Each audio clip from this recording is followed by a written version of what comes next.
Hello and welcome to Straight Talk. I'm Ayşe Süberker. July has been one of the deadliest months for Syria this year. More than 100 people were killed in just 10 days as the Syrian regime stepped up its air raids on civilian areas. Their target of choice? Hospitals. The bombing of medical facilities in the last rebel stronghold of Idlib has also left dozens of children dead.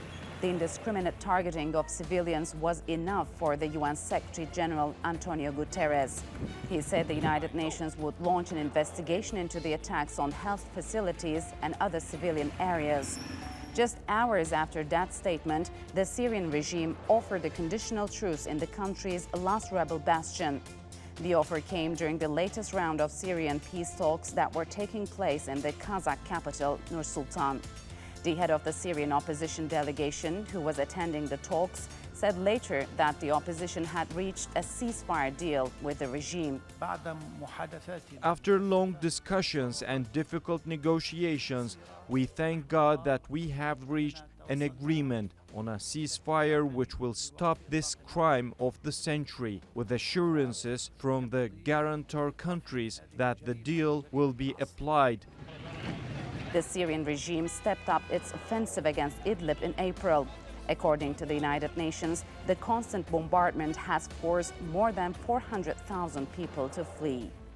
And joining me now is Dima Musa, who is the Vice President of the National Coalition for Syrian Revolutionary and Opposition Forces, and Navar Saban, who is a political analyst at the Omran Center for Strategic Studies based here in Istanbul. Hello and welcome to Straight Talk. It's good to have you here. Well, civilian deaths, especially for children, has risen dramatically in Idlib.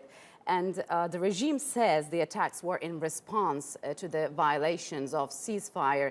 Navar, I want to start with you. Do you agree with this? And why is the regime targeting hospitals? Okay, so basically when we start saying the regime is not able to start anything by itself. This is like a Russian campaign. This is something done and created by the Russian. So anyhow, they started this campaign saying that one of the DMZ agreement point did not happen, which is like reopening the international road, reopening the M5 and the M4. This was their main issue or their main thing that they tackled for this attack. And then they said, as usual, that there is a group of extremists, either Hayat Tahrir al-Sham or Hurras al-Din. They are the main issue for the Russian and the regime, and they have to eliminate them. But tell me this, what is the strategic value in their minds that they actually target hospitals and kill civilians and hundreds of children? You are talking about the area that have 4 million civilians. Yes. And the opposition forces, the fighters, they have direct connection with these civilians. They are basically family, come from northern Homs or Daraa or Damascus. So when you put pressure on the civilian, when you destroy the hospital, location for pharmacy and stuff like this, you will put more pressure on these civilians that will directly put pressure on the opposition and weaken it in a way, in a sense of way. But and also put again pressure on the Turk, because Turkey is a part of the DMZ agreement inside Idlib. Yes, we're going to talk about it. Yeah. We're going to talk about it on the humanitarian side. Dima, we're seeing the international community staying silent yet again, except for the UN humanitarian chief. He says Syria could face war crimes after its attacks on especially Idlib. What do you think? What kind of an impact will this have in Syria's future? Well, this is, first of all, the international community's silence is reflective of the political scene, which is at a deadlock. We have seen no progress at all in terms of the political track. And because the countries, the main players and actors and stakeholders in the Syria file have not come yet to an agreement on many things, especially concerning on the ground, the different zones. We have 5 different armies that are involved directly in Syria right now. We have the Turkish-US talks over the northeast, yes, and the Russian-Turkish guarantors in the northwest. Yes. So this is reflective of sort of a deadlock also within these different actors on the ground, an agreement on what to do and basically how to balance these powers. So do you think these attacks are last resort to solve the deadlock in Idlib?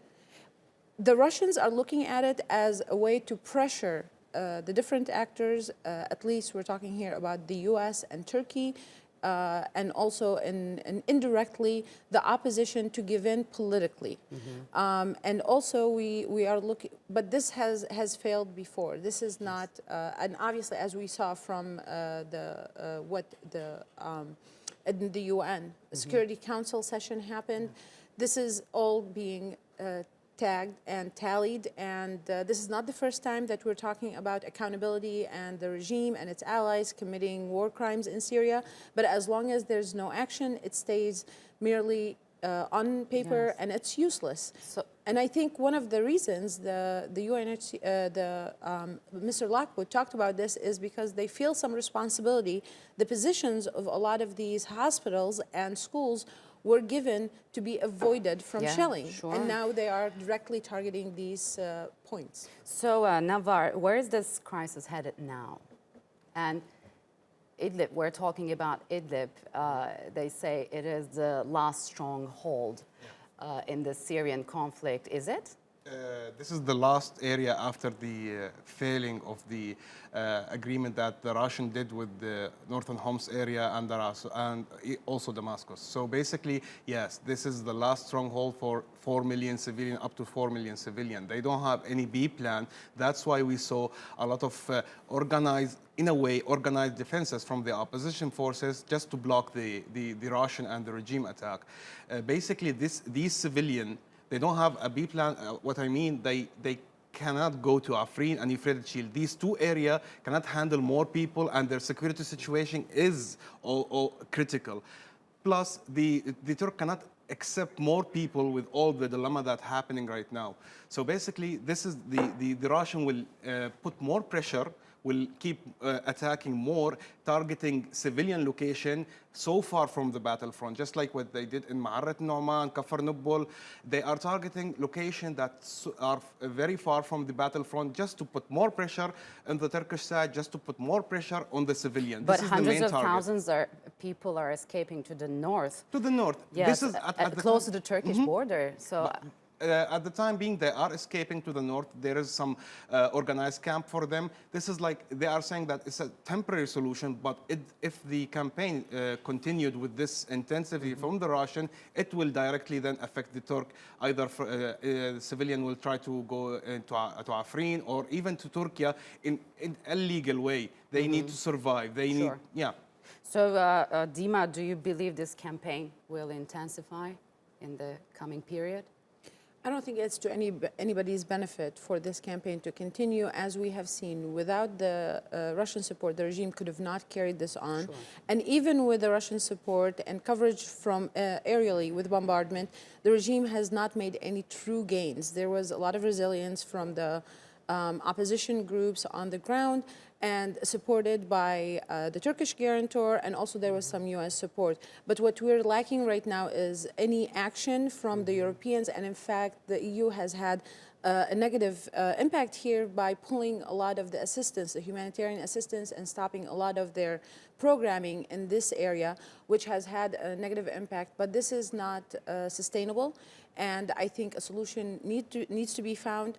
And not in that the regime taking this area, because as Nawar said, there are more than 4 million people in this area, and this is the last place they can stay within Syria. Yeah, so it seems the Idlib crisis will not be resolved in the coming future, and we'll have to wait and see. Thank you very much for joining me on Straight Talk. Appreciate it. Thank you. Starting last year, foreigners who were looking to buy a home or park their money in Turkey were given an added bonus. In hopes of drawing in more foreign capital, the benchmarks for acquiring Turkish citizenship through investment were drastically lowered. And that incentive seems to have paid off, as Ömer Kablan explains. More and more foreigners are coming to Turkey to invest, as the country makes it easier to become a citizen. Turkey's Citizenship by Investment scheme has granted 981 foreigners citizenship, and another 1,700 have applied to become naturalized Turks over the past year. According to new legislative amendments approved by Ankara in September, foreigners can now get Turkish citizenship by depositing $500,000 in a Turkish bank, committing to hold it for at least 3 years. They can also purchase property valued at more than $250,000 to get the Turkish passport. Previously, foreigners needed to bank $2 million or make a $1 million investment. Over the last year, those seeking to take advantage of the new relaxed rules have invested more than $1 billion in Turkey. Mostly we have nations, neighboring countries, who are interested in the Turkish citizenship, such as Iraq, Iran, Yemen, Syria, and Afghanistan from the region.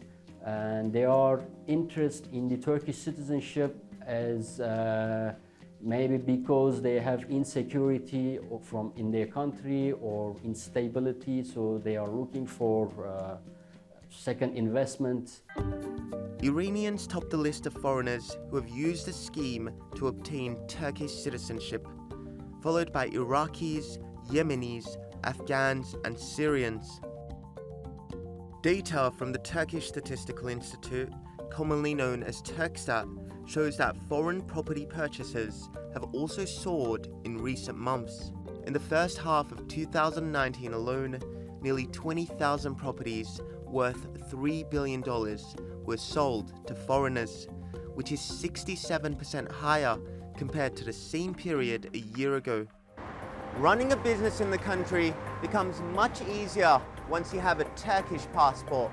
It means businesses can focus on a long-term vision and expansion rather than worrying about extending permits every year or two. Bahattin Katipoğlu came to Turkey from Syria 8 years ago. He initially invested a small amount in the country to get by with his family, but he knew that becoming a Turkish citizen would make his businesses flourish.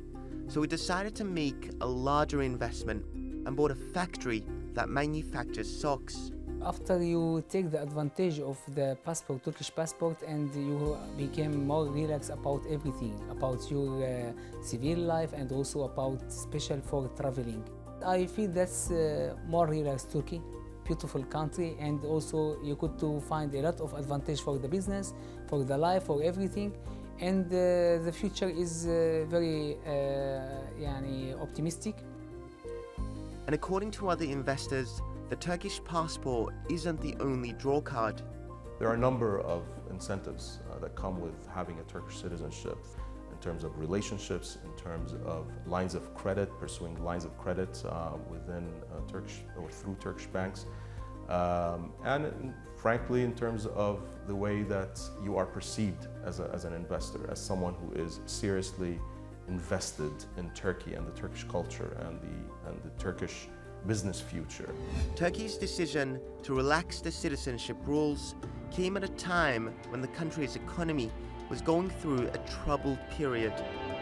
And according to investors, the interest from Middle Eastern countries reflects that Turkey is not only a safe haven from the instability in the region, but also a country to make long-term economic gains.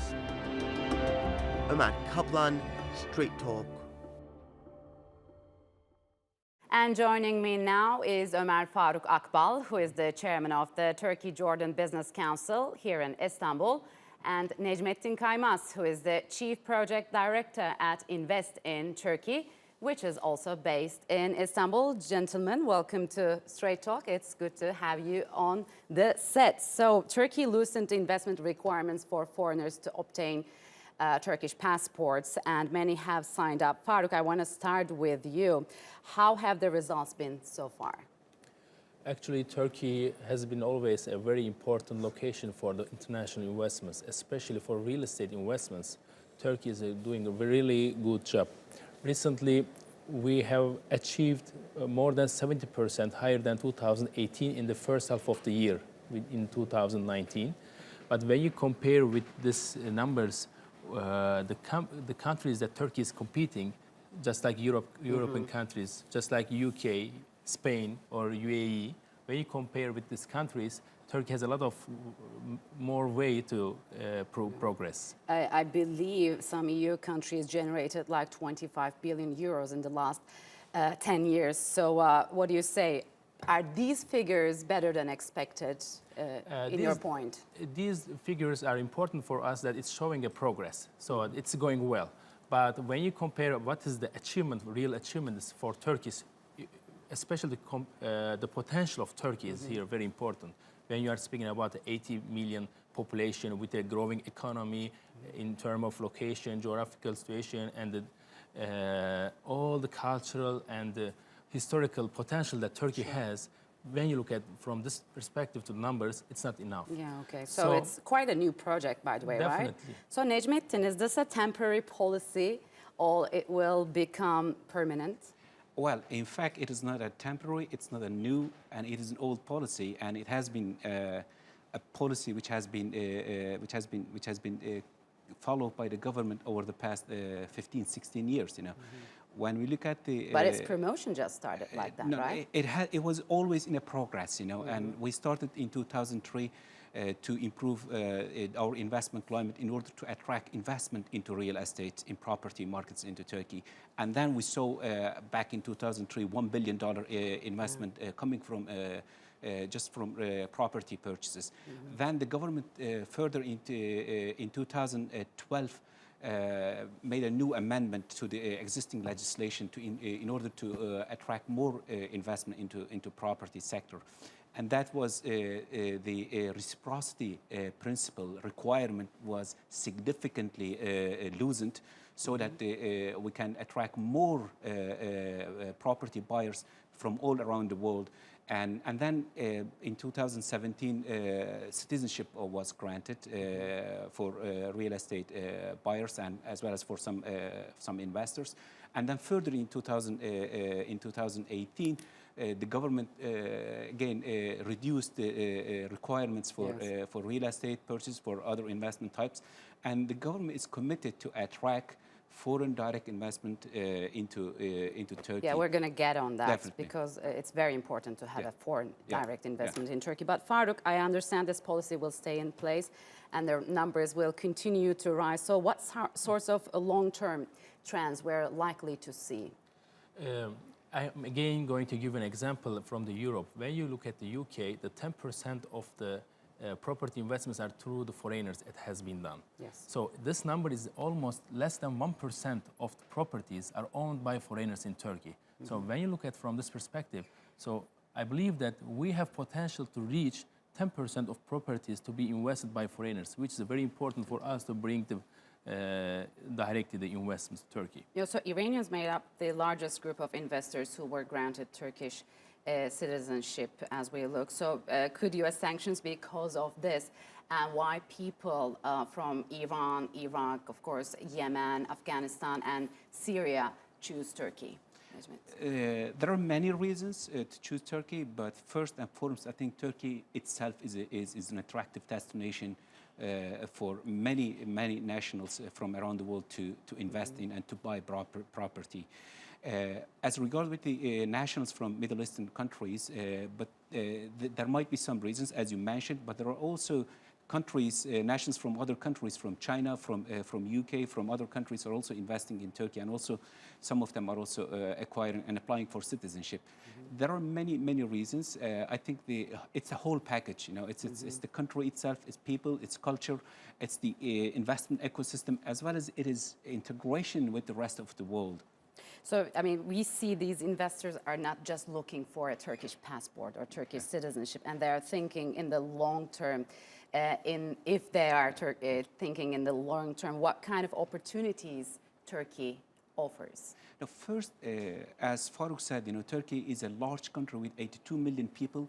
It's a growing young population. It's vibrant, and when you look at its industrial base, its industrial infrastructure, Turkey, you will see that Turkey is the only country in this region which pretty much produce everything, you know. So which sectors come to the fore? Lots of sectors, and that's my point indeed, you know. it has a diversified economy. We are not a natural resource country. We don't depend, unfortunately, we don't have any primary natural resource like oil and gas. That's why we had to, and we have to diversify our economy.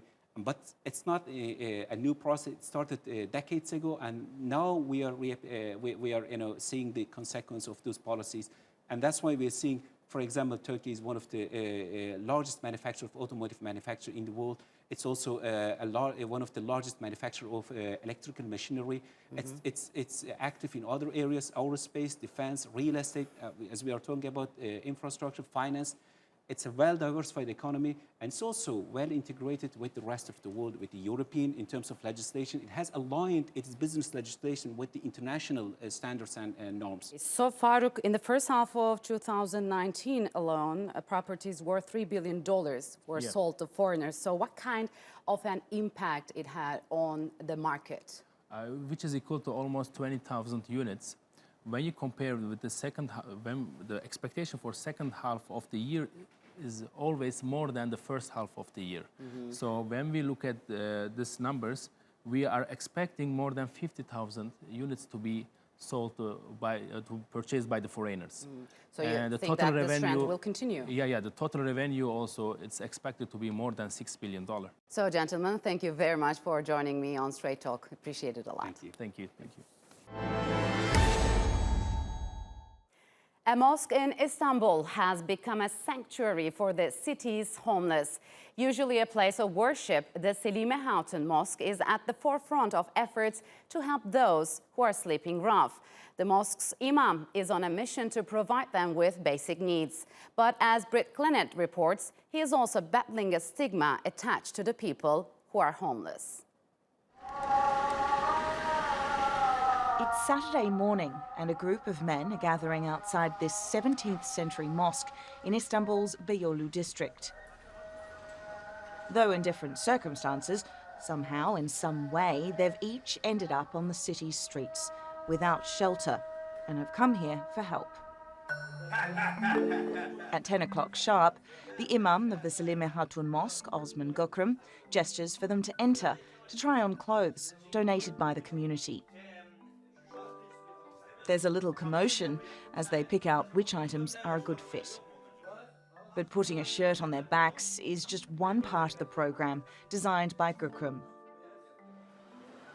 There's free food, shower facilities accessible from the street 24/7, and for up to 5 people a night, somewhere to sleep. The idea first came to Gökrum when he arrived in Istanbul in 1995. At that time, the people living on the streets grabbed my attention. I started wondering what they eat, what they drink, where they clean themselves, and what concerns or worries they have. From there on, I started engaging with a few homeless people, and we began to help them. But the 52-year-old says one of his biggest challenges is getting people in the society to overcome their negative attitudes towards homeless people. When Gökrum first started the program, he received fierce criticism from the neighbours, with some saying this impoverished section of society, many of them locals who have fallen on hard times, shouldn't be hanging around this upmarket part of the city. When I provided the bathroom facility here and started providing food, I received big reactions. We stayed patient. Eventually, they started changing their views. Now, they help me by sending clothes and providing food. Our biggest problem is our biases. Each year, Gökrum aims to help at least 10 homeless people get off the streets for good. Last year, he placed up to 25 of them into new jobs. For the city's homeless who come here, this is a place for them to eat, to sleep, to shower, and to be safe. But more than that, the idea is to help them find employment. And in this way, they're offering up something far more valuable, the hope of a better life. He even lets the drug addicts come. He talks to them. He encourages them to go back to normal life. One of our friends got a job, and he is going to start today. So see, this is a small place, but he does big things here. But those big things aren't going unnoticed. Gökrum says his work has sparked interest among other institutions, including public administrations. I would like other mosques to do the same. There are lots of homeless people around this area. Just check Gezi Park at night. There are up to 100 people there. For now, though, the Slimah Hatun Mosque remains a rare beacon of optimism for some of Istanbul's most vulnerable residents. Britt Clennett, Straight Talk.